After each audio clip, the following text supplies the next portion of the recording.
So,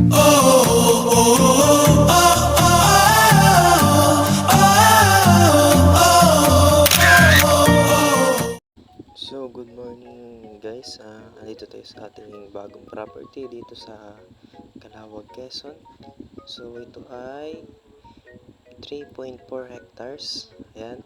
Siya ay tabing kalsada ng Barangay Road. Ayan. Cemented na yung daan niya. So, ito yung papasok ng property.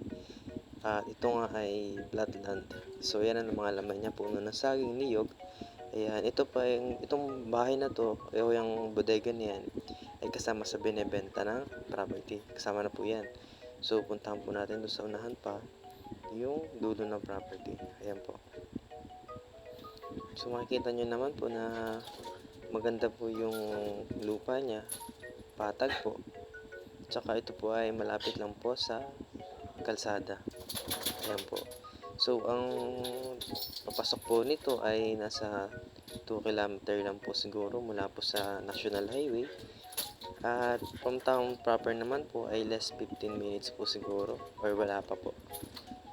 So, ayan po. Ang pagkapatag po ng lupa niya.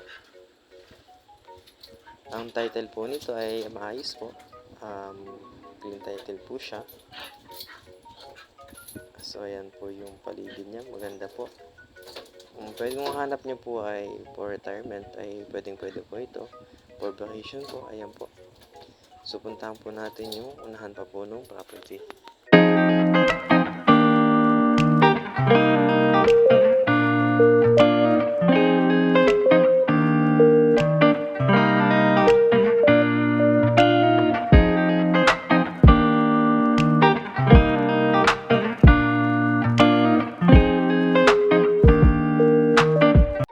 So, ito na po yung kaloob-looban ng property. Ayan po, makikita niyo naman po.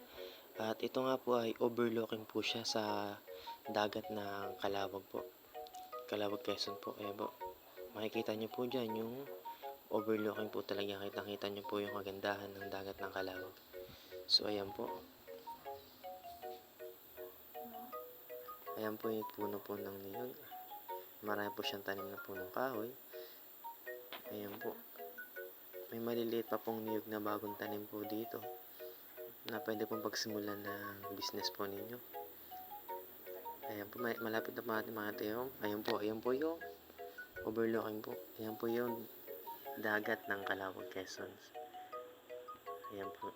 Ayan na po yun.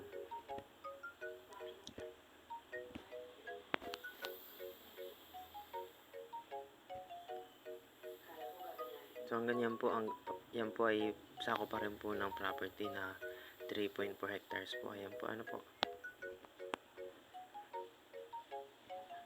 Ayan po yung overlooking niya. Makikita niyo po dito yung kagandahan ng dagat ng Calawag. Ayan po.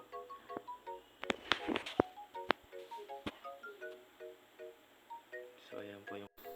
At ito nga po ang presyo po nitong property na ito ay 4.2 M po. Ano po? Ayan po, dun.